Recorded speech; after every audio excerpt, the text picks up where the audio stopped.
วันนี้มาฟังกันนะคะว่าต้นเหตุแห่งความคิดลบที่ฉุดเราไว้ไม่ไปไหนคืออะไรมันจะมีอยู่อย่างหนึ่งที่เปรียบเสมือนโซ่ตรวนฉุดรั้งเราไว้ไม่ให้เราไปไหนต้นเหตุที่ว่านั้นในร่างกายเราก็คือเจ้าอะมิกดาลาเจ้าอะมิกดาลาคือโครงสร้างส่วนหนึ่งของสมองมีรูปร่างคล้ายเมล็ดอัลมอนด์มาดูหน้าตาเจ้าเมล็ดอัลมอนด์กันค่ะสมองส่วนอะมิกดาลานะคะจะควบคุมเกี่ยวกับอารมณ์และความรู้สึกความโกรธความเกลียดความกลัวซึ่งเป็นกลไกที่ธรรมชาติสร้างให้เรามาเมื่อมีบางสิ่งที่อันตรายให้เราหนีหรือสู้โดยไม่มีเวลาคิด fight or flight เราจะสู้จนยิบตาหรือจะหนีเพื่อความปลอดภัยอะมิกดาลาจะกระตุ้นให้ฮอร์โมนหลั่งออกมาและไปกระตุ้นระบบประสาทซิมพาเทติกเพื่อให้ร่างกายตื่นตัวและเตรียมพร้อมจะสู้หรือจะหนีต่อไป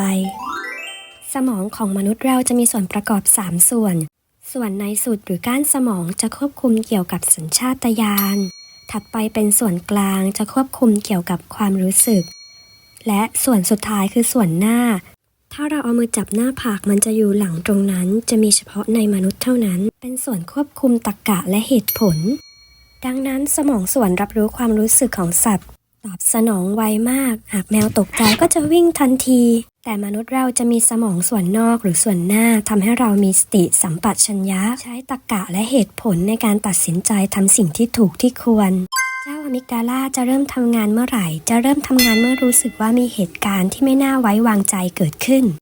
ในสมัยอดีตหากเราเจอเสือหรือสิงโตส่วนหน้าก็ไม่มีความจำเป็นต้องพิจารณาว่าลายของเสือเป็นอย่างไรน้ำหนักเท่าไหร่แต่ส่วนที่ทำงานทันทีคือเจ้าอะมิกดาลาเจ้าเพื่อนยากของเราจะสั่งให้เราวิ่งหนีทันทีโดยไม่มีเวลาคิดสมองส่วนหน้าไม่จำเป็นต้องคิดเลยอะมิกดาลาก็ช่วยให้เรารอดปลอดภัยเพราะความกลัวและถึงแม้ในปัจจุบันไม่มีอันตรายจากเสือและสิงโตแล้วแต่อะมิกดาลาก็ยังทำงานอยู่คอยรับมือกับความกลัวรูปแบบต่างๆถึงจะไม่ใช่ภัยธรรมชาติเรารับมือกับอะไรบ้างอย่างเช่นเราขับรถทุกวันนี้ก็อันตรายน่ากลัวใช่ไหมคะเราไม่รู้ว่าอุบัติเหตุจะเกิดขึ้นเมื่อไหร่ถึงเราจะระมัดระวังตัวเองแล้วก็ตามแต่ก็ยังมีเพื่อนร่วมถนนบางคนที่ขับรถแย่เราจึงต้องระมัดระวังรับมือหรือต้องคอยรับมือกับเจ้านายอารมณ์ร้อน Oh my god เราก็จะรู้สึกกลัวอะมิกดาลาก็จะส่งความรู้สึกกลัวไปที่2ส่วนคือสมองส่วนหน้าแต่ทำงานช้าต้องใช้ระยะเวลาประมวลผลและส่งไปอีกส่วนคือระบบประสาทซิมพาเทติกซึ่งจะกระตุ้นร่างกายให้ alert ทันทีโดยระบบนี้จะกระตุ้นร่างกายให้เตรียมพร้อมจะสู้หรือจะหนีโดยการหลั่งอะดรีนาลีนหรืออิพิเนฟรินออกมาซึ่งเป็นฮอร์โมนที่ใช้ควบคุมความโกรธความกลัวเมื่อระบบประสาทซิมพาเทติกทำงานร่างกายก็จะมีอาการหัวใจเต้นแรงหายใจถี่เหงื่อออกเช่นเดียวกับอาการตอนออกไปพูดหน้าชั้นเราก็จะรู้สึกกลัวเพราะว่าอะมิกดาลาก็จะเริ่มทำงานหรือในเหตุการณ์อื่นๆที่ทำให้เราเกิดความกลัวไม่กล้าลงมือทำความกลัวนั้นก็จะบล็อกความรู้สึกอื่นๆทุกสิ่งทุกอย่างอะมิกดาลาจะบดบังการทำงานของสมองส่วนความคิดตรรกะและเหตุผลไป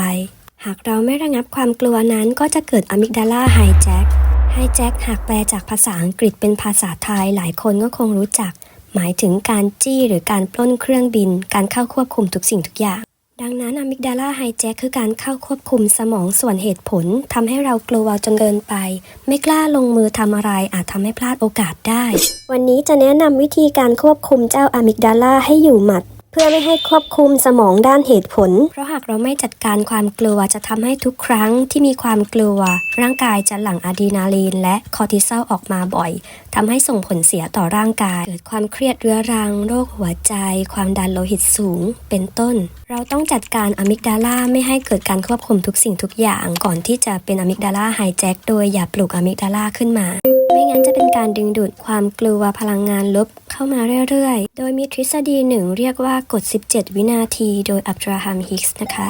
หากเราคิดเรื่องอะไรเกินกว่า17วินาทีไม่ว่าจะเป็นเรื่องดีหรือเรื่องร้ายจะทำให้เราดึงดูดเรื่องนั้นเข้ามาเรื่อยๆถ้าเราปล่อยให้สมองคิดเรื่องดีเกินกว่า17วินาทีสมองก็จะมีแต่เรื่องดีๆเข้ามาเรื่อยๆในทางกลับกันถ้าเราคิดแต่เรื่องไม่ดีเรื่องลบๆเกิน17วินาทีสมองก็จะดึงดูดแต่เรื่องแย่ๆเข้ามาดังนั้นวิธีการเมื่อเราเผชิญเรื่องที่กลัวสิ่งแรกที่ต้องทำคือนิ่งสงบ หายใจเข้าลึกๆคำแนะนำข้อแรกๆหากมีอาการกลัวหรือประหม่าเขาก็จะแนะนำให้หายใจเข้าลึกๆหายใจออกลึกๆมันมีเหตุผลซ่อนอยู่นะคะเพราะว่าเป็นการทำให้ระบบประสาทซิมพาเทติกที่กระตุ้นให้เราตื่นตัวเบาลงและมีระบบประสาทพาราซิมพาเทติกเข้ามาแทนที่จะทำให้เราผ่อนคลายมากขึ้นเมื่อมีการหน่วงเวลาให้ระบบประสาทพาราซิมพาเทติกทำงานแล้วนั้นจะทำให้สมองส่วนหน้าซึ่งเป็นส่วนตรรกะและเหตุผลที่เขาทำงานช้าได้มีเวลารับข้อมูลและวิเคราะห์ต่อไปทำให้เรามีสติทำให้อะมิกดาลาก็จะค่อยๆเล็กลงข้อ 2 เลี่ยงเหตุการณ์ดราม่าเหตุการณ์ลบๆจากการอ่านข่าวเครียดต่างๆหรือหลีกเลี่ยงอารมณ์เชิงลบการเข้าร่วมกลุ่มนินทาข้อ 3 เมื่อเจอเรื่องแย่ที่ไม่ดีอันดับแรกให้เรายอมรับว่ามันเป็นสิ่งที่เกิดขึ้นได้เป็นธรรมดาอะไรก็ไม่แน่นอนความแน่นอนคือความไม่แน่นอนเปลี่ยนแนวคิดในหัวตัวเองจากที่คิดว่าเป็นปัญหาให้มองว่าเป็นเรื่องท้าทาย Let's go มีความกลัวแล้วคิดว่าเป็นเรื่องท้าทายมันก็เหมือนกับเป็นการหลอกสมอง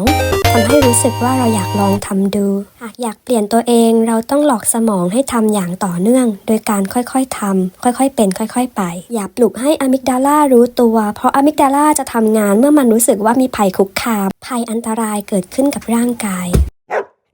ธรรมชาติของสมองจะชอบเรื่องง่ายๆไม่ซับซ้อนไม่ต้องคิดเยอะเพราะฉะนั้นเวลาเราอยากเปลี่ยนตัวเองเราก็มีแนวโน้มที่จะหันกลับมาทำสิ่งเดิมหรือว่ายกเลิกการกระทำที่รู้สึกว่าต้องพยายามเพราะการขี้เกียจมันทำง่ายกว่าดังนั้นหากเราจะทำอะไรให้ค่อยๆทำค่อยๆเป็นค่อยๆไปอย่าเพิ่งปลุกให้อะมิกดาลารู้ตัวโดยใส่ความรู้สึกชอบลงไปในการลงมือทำไม่รู้สึกว่าถูกบังคับว่าต้องทำแต่ทำเพราะรู้สึกชอบและสนุกกับมันหากอยากเริ่มออกกำลังกายวันละ1 นาทีดีไหม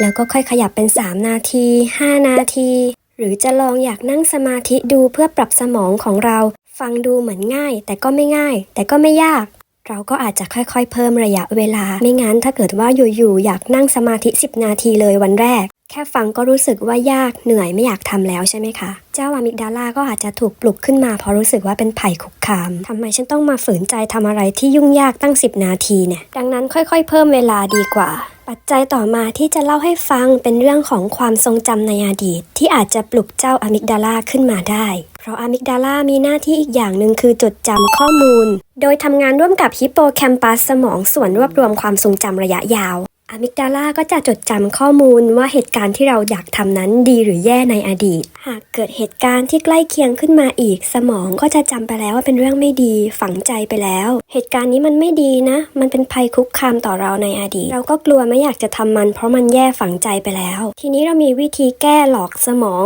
ชื่อว่ากุญแจสร้างกิจวัตรโดยตัดสินใจภายใน 0.5 วินาที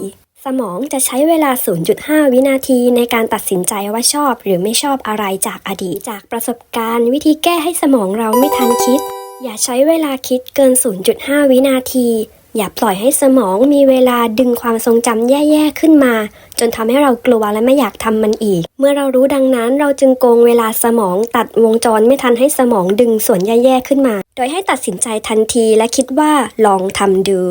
ก่อนที่สมองจะดึงความทรงจำขึ้นมาวันนี้เราอยากลองนั่งสมาธิดูใช่ไหม1 นาทีจัดไปลองนั่งดูสิอยากเริ่มออกกำลังกายใช่ไหมลองทำดูขยับแข้งขยับขาลองยืนบนลู่วิ่งสัก1 นาทีตัดสินใจปุ๊บลุกปั๊บอย่าปล่อยให้สมองดึงความทรงจำแย่ๆออกมาว่าฉันเคยออกกำลังกายแล้วมันเหนื่อยมันก็ไม่คุ้มเลยมันก็ทำให้เราใจฝ่อได้ใช่ไหมคะถ้าคิดแบบนั้นปล่อยความทรงจำแย่ๆฝังลงไป